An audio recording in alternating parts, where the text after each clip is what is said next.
છાપી ઓવરબ્રિજ પર મોટી દુર્ઘટના ના સર્જાય પહેલા તંત્ર જાગે એવી લોકમાંગ।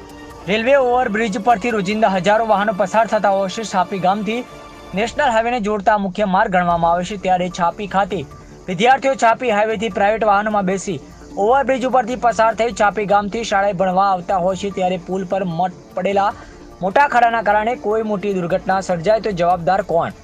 અગાઉ પણ કોન્ટ્રાક્ટરની બેદરકારીના કારણે પાલનપુર ખાતે પુલની ગટર પડવાના કારણે અંદાજે 2 લોકો દટાઈ જવાથી મોતના સમાચાર સામે આવ્યા હતા। 10 દિવસ પહેલા છાપી હાઈવે ખાતે ચાલી રહેલ ઓવરબ્રિજનું કામ કરતા 4 મજૂરો પર લોખંડની જાળી પડવાના કારણે 4 કામદારો દટાયા હતા।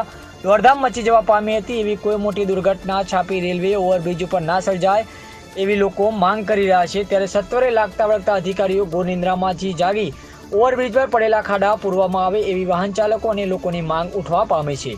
રિપોર્ટર અજય રાવળ, વડગામ।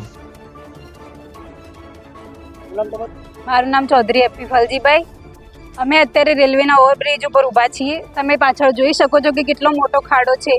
તો આવતા ચોમાસાના કારણે અમારી સરકારને અપીલ છે કે આ ખાડો જલ્દીમાંથી જલ્દી પૂરી અને અહીંયા કોઈ પણ અકસ્માત સર્જાય ના એ માટે કરીને અમારી વિનંતી છે કે તમને આ જાણ કરીએ છીએ કે આ ખાડો પૂરવા વિનંતી।